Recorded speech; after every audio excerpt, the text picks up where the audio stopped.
Romanos capítulo 4, versículo 18.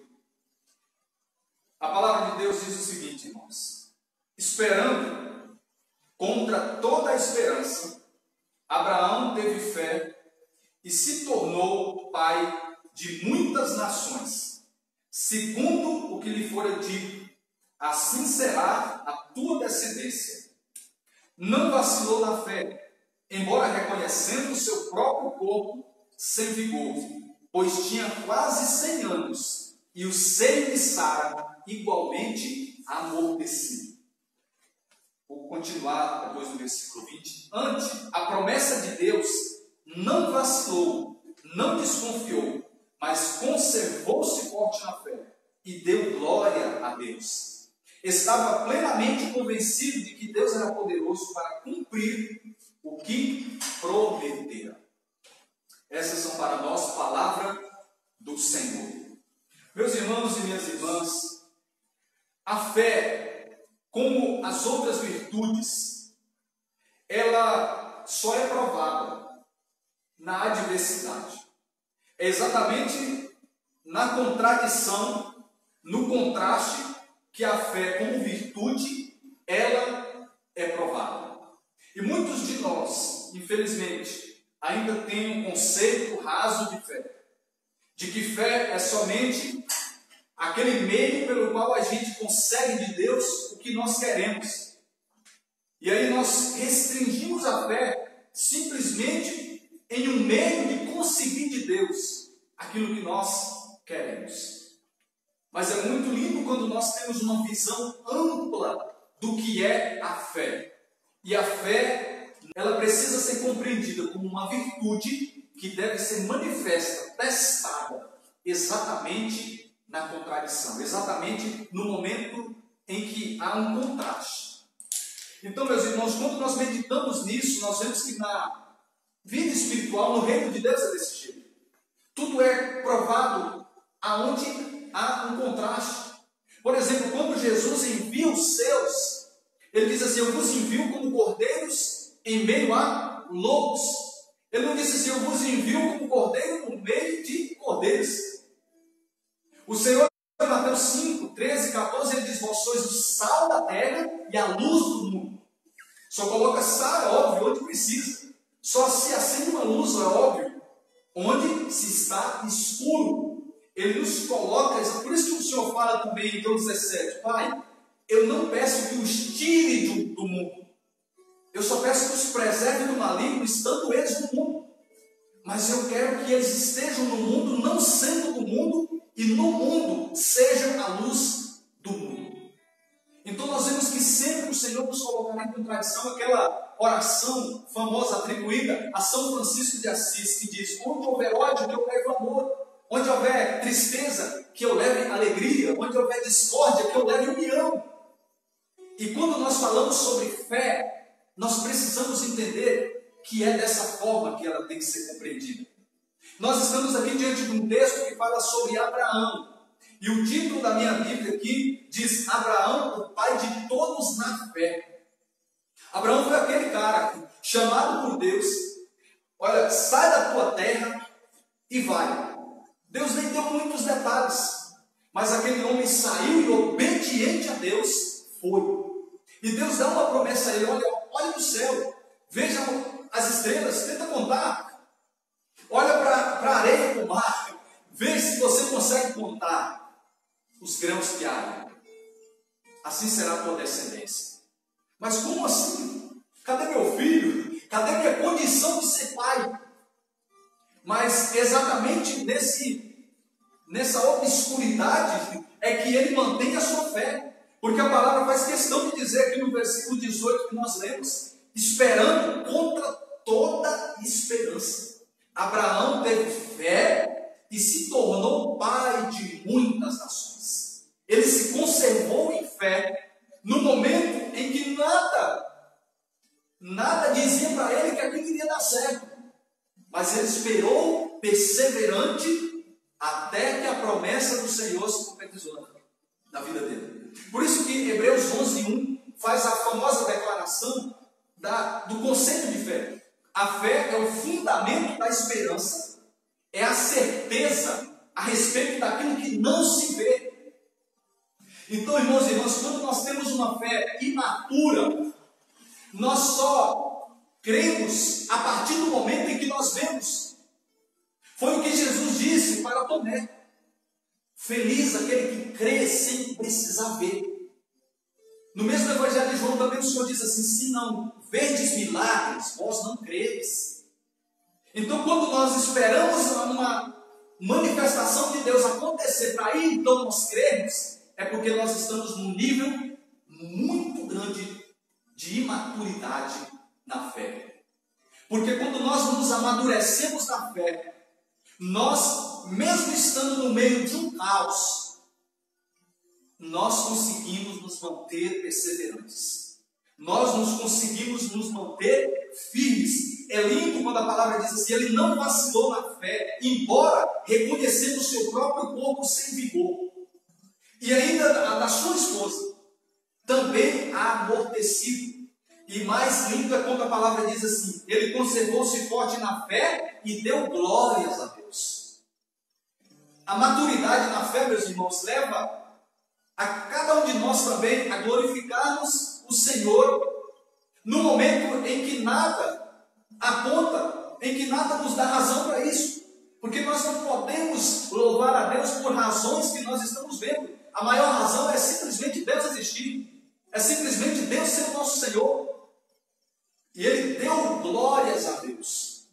Então o maior louvor, irmãos, não é aquele louvor que nós fazemos depois de termos recebido uma graça. O maior louvor é aquele que nós manifestamos, elevamos a Deus, mesmo antes de nós termos recebido. O que a palavra fala em Atos 16? Fala sobre dois prisioneiros, Paulo e Silas, que estavam na prisão, com os pés amarrados, cheios de ferimentos, mas que rezavam e louvavam a Deus em altas vozes, ao ponto de aqueles que estavam nas outras cadeias também ouvirem. Mas eu falo primeiro para mim, irmãos, e deixo para que você também reflita: quantas vezes nós, exatamente no momento em que Deus espera que nós, como nessa palavra, manifestemos a Ele o nosso louvor, porque dizemos ser pessoas de fé, quantas vezes é exatamente nesse momento em que nós reclamamos, em que nós xingamos, em que nós queremos blasfemar? A fé madura nos leva a nos manter perseverantes sem ver a graça acontecendo e nos mantém louvando também, quando na vida natural nada nos dá razão para isso.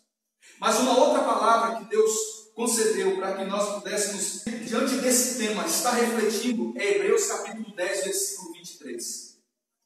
A palavra fala assim: conservemos-nos firmemente apegados à nossa esperança, porque é fiel aquele cuja promessa aguardamos. Olhemos uns pelos outros para estímulo à caridade e às boas obras. Versículo 25: não abandonemos a nossa assembleia, como é costume de alguns, mas admoestemo-nos mutuamente, tanto mais quanto vedes aproximar-se o grande dia. Ou seja, o dia em que o Senhor voltar pela segunda vez. Mais uma vez, essa palavra nos fala sobre nos mantermos perseverantes. Conservemos-nos firmemente apegados à nossa esperança. Interessante porque fala assim: cuja promessa aguardamos daquele que é fiel. O Senhor, Ele é fiel. Ele não muda. Ele mantém a sua palavra. Mas aqueles que muitas vezes vacilam, somos nós. Então quer dizer que se nós nos mantermos perseverantes, nós chegaremos aonde Deus quer. Muito lindo também quando a palavra diz assim: não abandonemos a nossa assembleia. Nesse tempo nós estamos, como já disse no início, a gente sabe, não precisamos falar, nós estamos num tempo em que não podemos estar nos reunindo fisicamente. Mas aqui nós temos um mandamento: não abandonemos a nossa assembleia. Mas e como é que eu compreendo isso? Dentro desse tema de hoje, que é nos manter fiéis, perseverantes na fé, mostrando ao Senhor a nossa maturidade. Nós precisamos entender, irmãos, que infelizmente, há dois extremos dentro da igreja. O primeiro extremo é aquele que as pessoas dizem assim: eu tenho fé, eu sou católico, eu sou batizado, eu sou cristão. Mas essas pessoas dizem viver uma fé particular. Ou seja, essas pessoas vivem uma fé caseira. Elas não querem ir para a igreja. Elas não querem participar da comunidade. Porque elas dizem que para se conectar com Deus é preciso apenas ter fé. E aonde quer que você esteja, você vai se manter conectado com Ele. Isso é verdade.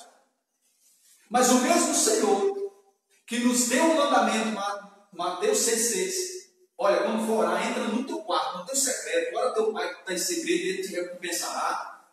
É o mesmo Senhor que disse assim: onde dois ou mais estiverem unidos em meu nome, lá eu estarei. Tudo que com um acordo pedir em meu nome, eu concederei. Depois de Atos, nós vemos que a igreja é inaugurada e eles se reuniam em comunidade. Então aqui já cai por terra essa doutrina de que eu posso buscar a Deus onde quer que eu esteja, sem que jamais eu precise ir à comunidade, sem que eu esteja integrado à comunidade. Paulo diz que nós somos membros de um corpo. Como é que o dedo sobrevive sem estar ligado à mão? Como é que a mão sobrevive sem estar ligado ao braço? Como é que o braço sobrevive sem estar ligado ao tronco? O tronco sem estar ligado à cabeça, que é Cristo. Então nós dependemos da comunidade para mantermos em fé. O outro extremo, irmãos, infelizmente, é de pessoas que só são de fé enquanto estão na igreja. Mas depois que essas pessoas não têm a oportunidade de estarem na igreja, então essas pessoas esfriam. Então essas pessoas não conseguem declarar ao Senhor. Porque nós precisamos entender, irmãos, que o momento de comunidade, o momento de reunião, é para nos abastecer, é para que nós vivenciemos a nossa fé em conjunto. Mas isso não significa que quando nós estivermos reclusos, quando nós estivermos no nosso cotidiano normal, que nós iremos abandonar o Senhor. Então nós não podemos ser católicos cristãos somente nas reuniões, somente na Santa Missa, somente no grupo de oração, somente na reunião de luta, somente na outra reunião, somente no texto. É aí onde vem o desafio de a gente viver a fé em todo o tempo, reconhecendo que eu não posso viver a minha fé somente no particular e que eu também não posso viver a minha fé somente enquanto eu estou reunido. Nós precisamos, como nesse rema, enquanto muitos se esfriam, infelizmente, nós precisamos declarar ao Senhor e dizer: eu me mantenho em fé. Eu não posso basear a minha fé somente no momento isolado, mas eu preciso ser continuamente cristão.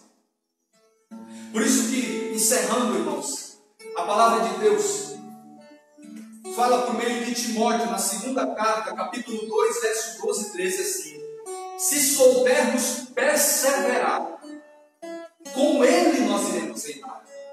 Se porém o renegarmos, Ele nos renegará. Se formos infiéis, Ele continua fiel e não pode desdizer-se. Hebreus capítulo 12, verso 1. Corramos com perseverança rumo ao combate proposto, com perseverança rumo ao alvo, que é Cristo, autor e consumador da nossa fé. Sempre o Senhor está nos chamando a perseverança, irmãos.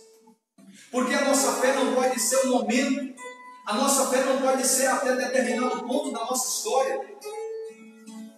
E é claro que eu não estou pregando aqui um esforço pessoal, e com esse esforço pessoal eu vou conseguir. Jamais. O que irá nos dar a graça de nos manter em fé e sermos pessoas maduras será a perseverança. De todos os dias nós olharmos para o Senhor e dizer: se o Senhor me segurar, eu caio. Se o Senhor não me ajudar, eu não consigo ser bom. Como diz a liturgia, sem vós ninguém é bom, sem vós ninguém é santo. Então todos os dias em humildade eu vou buscar o Senhor. Porque somente aquele que se reconhece necessitado busca. E aquele que busca, principalmente o Espírito Santo, para a sua salvação, para a salvação dos demais, esse não fica sem receber. Então que possamos perseverar na fé, irmãos. Porque somente quem conclui é quem recebe. Esse é um tema que recorrentemente o Senhor me dá para pregar. e que muito eu reflito, que é sobre a necessidade de nós concluirmos a nossa caminhada de fé. De nós não sermos cristãos até um ponto, até outro. Mas mesmo tendo as nossas quedas, mesmo tendo as nossas fragilidades muitas vezes expostas, que a gente não desista, que a gente não enfraqueça. Se tiver de desistir, que seja do pecado, que seja das coisas ruins, mas que até o fim nós possamos crer que o Senhor está nos segurando, o Senhor está nos ajudando, e nós iremos perseverar, atravessando os momentos. E assim, o Senhor irá dizer: entra para a festa do teu Senhor. Assim nós iremos concluir. Porque como diz Mateus 24, se perseverares até o fim, será salvo. Que nesse momento, concluindo esta palavra, possamos em humildade dizer ao Senhor: Senhor, eu quero ser muito mais maduro na fé.